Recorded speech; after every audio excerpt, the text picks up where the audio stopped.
राधे राधे, हरे कृष्णा। जय माँ शारदे। प्रिय श्रोताओं, आज मैं आपको माँ सरस्वती के अवतरण की कथा सुना रही हूँ।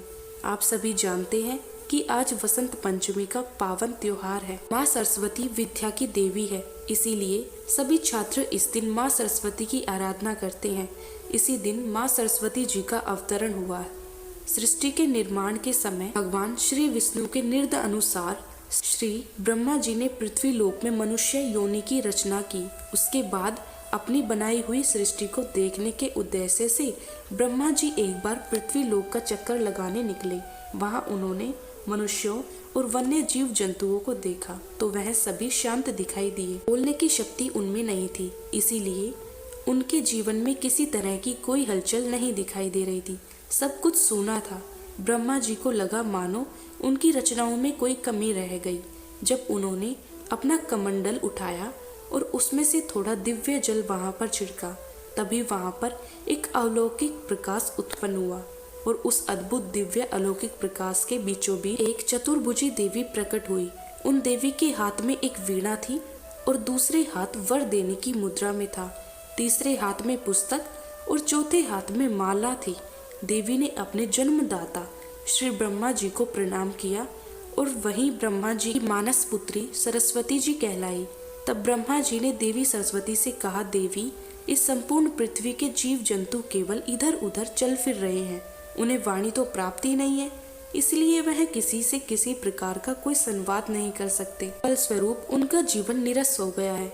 आपको अपनी के साथ शुरू से इंसान को वाद्य शक्ति प्रदान करनी है, उन्हें स्वर देना है ताकि वह आपस में अपने विचारों का आदान प्रदान कर सके, ताकि उन्हें एक दूसरे को समझने में आसानी हो।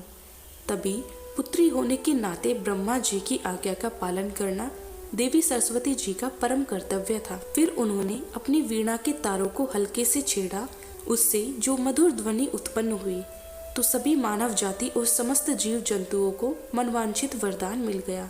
सभी जीव बोलने लगे। वीणा के स्वर से उन्हें मुखर बना दिया गया। यहाँ तक कि नदियाँ, झरने आदि कलकल आवाज करने बहने लगे। हवाएं भी सरसर करके बहने लगी। अब वातावरण में चारों तरफ मानो मधुर संगीत गूंज उठा हो। इतने दिनों से व्याप्त सूने पन का आज अंत हो गया था। तब से लोग व्याख्यान और संगीत की देवी के रूप में देवी सरस्वती जी की पूजा अर्चना करने लगे। वसंत पंचमी को सरस्वती जी के जन्म उत्सव के रूप में मनाया जाने लगा। समस्त सृष्टि को स्वर प्रदान करने वाली माँ सरस्वती जी की आराधना सुर और असुर सभी करते हैं। माघ महीने की शुक्ल पक्ष की पंचमी तिथि के दिन लोग अपने घरों में माँ सरस्वती जी की प्रतिमा लेकर आते हैं और एक चौकी पर पीला वस्त्र साफ करके बिछाकर उस पर माँ सरस्वती जी की प्रतिमा को विराजित करते हैं। इसके बाद देवी का ध्यान करके दूध और जल से प्रतिमा को स्नान कराया जाता है। फिर उन्हें श्रृंगार की वस्तुएं अर्पित की जाती हैं। उन्हें सिंदूर अर्पित किया जाता है, हल्दी कुमकुम का तिलक लगाया जाता है। माँ के चरणों में गुलाल लगाकर उन्हें सफेद या पीला वस्त्र धारण कराते हैं। देवी को प्रसाद और पीले फूल चढ़ाकर आरती करते हैं। सब लोग मीठे पीले चावल बनाकर भी भोग लगाते हैं। बेसन लड्डू का भोग भी माँ सरस्वती जी को अत्यंत प्रिय है। शाम को एक बार फिर माँ को खीर का भोग लगाया जाता है और वहाँ पर उपस्थित सभी लोग प्रसाद के रूप में बांटा जाता है। इस तरह पूजा संपन्न होती है। एक बार एक छोटे से गांव में एक अनाथ बालक जिसका नाम आरव था, वह रहता था। माता पिता के निधन होने के बाद उसे गांव के लोग दया से खाना तो दे देते थे, लेकिन प्यार अपनापन कोई नहीं देता। वह अक्सर गांव के बाहर मंदिर के पास बैठा रहता था, जहां पर माँ सरस्वती जी की प्रतिमा ही उसकी एकमात्र सांत्वना थी। हर दिन मंदिर में आकर वह माँ सरस्वती से बात किया करता, हे माँ, क्या मेरे जीवन में कभी उजाला नहीं होगा? क्या कभी मुझे कोई प्यार नहीं करेगा? उसके फटे पुराने कपड़े और भूखा चेहरा देखकर भी किसी को कोई उसकी चिंता नहीं होती। एक दिन वसंत पंचमी का दिन था, जब पूरे गांव ने माता सरस्वती जी की पूजा की। आरव उस दिन रोते रोते मंदिर में ही सो गया। उसकी आंखों से आंसू और मन में गहरी पीड़ा थी। उसी रात माँ सरस्वती उसके सपने में आई। उन्होंने मुस्कुराते हुए कहा, पुत्र, मैंने तेरा दर्द सुना है। ज्ञान और संगीत का वरदान मैं तुझे देती हूँ, जिससे अब तू अपने जीवन को बदल सके। आरव ने सपने में ही माँ सरस्वती के चरणों को स्पर्श किया और कहा, माँ मुझे बस केवल और केवल आपका आशीर्वाद चाहिए। अगली सुबह उठकर आरव के मन में बहुत सकारात्मक विचार थे। उसके जीवन में बदलाव आने लगे। उसे महसूस हुआ कि उसकी उंगलियां इसी अदृश्य शक्ति से संगीत के स्वर छेड़ने लगी थी। मंदिर के पुजारी ने उसका यह हुनर देखकर उसे खूब प्रोत्साहित किया और एक दिन टूटी हुई बांसुरी उसे दी। आरव ने उसी टूटी हुई बांसुरी पर अभ्यास करना शुरू कर दिया। कुछ दिनों में उसकी मधुर धुनों ने पूरे गांव का दिल जीत लिया। जो लोग पहले उसे दूत कहते थे, अब वही उसे सम्मान देने लगे। आरव ने अपनी बांसुरी से गांव के लोगों को प्रेरित करना शुरू किया। वह अपनी धुनों के माध्यम से यह संदेश देता, दुख और अकेलेपन में भी ज्ञान और संगीत वह शक्ति है जो जीवन बदल सकती है। धीरे धीरे आरव का नाम दूर दूर तक फैलने लगा। उसे शहर में भी आमंत्रित किया जाने लगा, जहां उसने अपने प्रदर्शन से हजारों लोगों को प्रेरित किया कि एक दिन वसंत पंचमी के दिन आरव ने अपनी पहली कमाई से माँ सरस्वती के उसी मंदिर की मरम्मत करवाई, जिसमें अक्सर वह रोता और सोता था। माँ सरस्वती से बातें किया करता। आज वह उनकी मूर्ति के सामने खड़ा होकर बोला, हे माँ, आपका दिया ज्ञान ही मेरे लिए सबसे बड़ी संपत्ति है। तभी माँ सरस्वती जी की प्रतिमा से आवाज आई, पुत्र, जब तुमने कठिनाइयों में भी आशा और ज्ञान का सहारा लिया, तभी तुम्हारा जीवन सफल हुआ। यही मेरा संदेश है। हर मनुष्य में ज्ञान और कला की ज्योति है, उसे पहचानने भर की देरी है। आरव का जीवन हम सभी को संदेश देता है कि चाहे जीवन कितना ही कठिन क्यों न हो, ज्ञान और आत्मविश्वास की शक्ति से हर दर्द को खुशी में बदला जा सकता है। माँ सरस्वती की कृपा उन सब भक्तों पर अवश्य होती है जो खुद पर विश्वास रखते हैं। इसी छोटे से गांव में अन्वी नाम की एक गरीब लड़की रहती थी। उसके पिता किसान थे, लेकिन लगातार सूखे के कारण फसल कम होती थी। कभी कभी फसल से एक भी दाना अन्न का नहीं मिलता था। परिवार का पेट पालना भी मुश्किल हो गया था।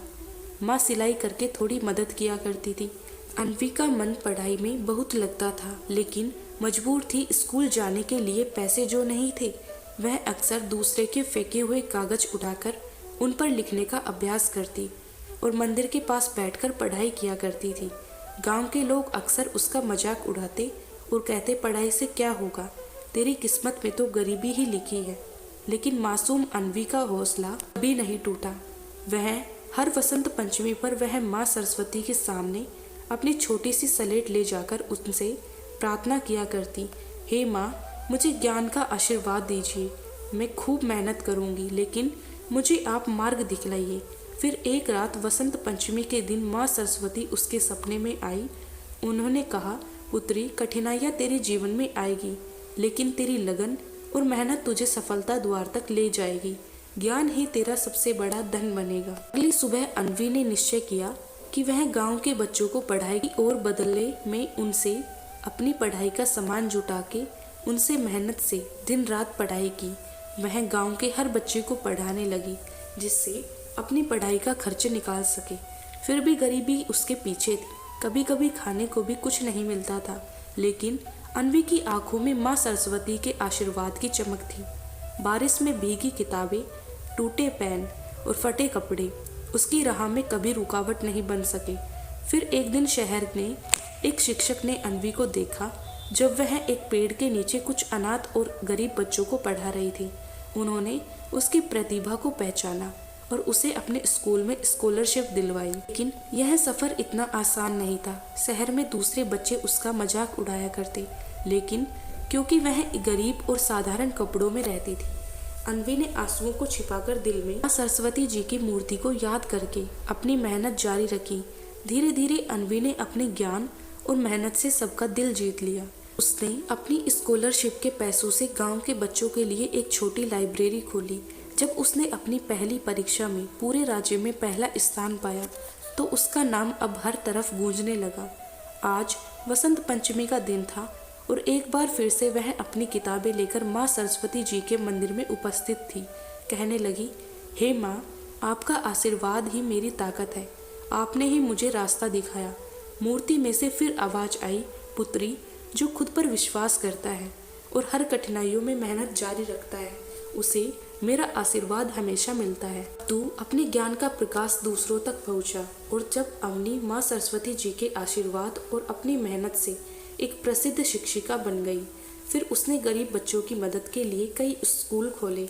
जो लोग कभी उसका मजाक उड़ाया करते थे, आज वही उसकी तारीफें करते नहीं थकते। अन्वी की यह कहानी हमें सिखाती है कि ज्ञान, मेहनत और ईश्वर के प्रति आस्था के बल पर हर बाधा को पार किया जा सकता है। माँ सरस्वती का आशीर्वाद उन्हीं को मिलता है जो सच्चे मन से प्रयास करते हैं और कभी हार नहीं मानते। यह थी वसंत पंचमी से जुड़ी कुछ कथाएं और कहानियाँ। तो इस दिन हमें माँ सरस्वती जी के दिव्य 108 नामों का जाप भी करना चाहिए। यह थी आज की कथा। वीडियो पसंद आई हो तो चैनल को लाइक, शेयर और सब्सक्राइब करना ना भूलें।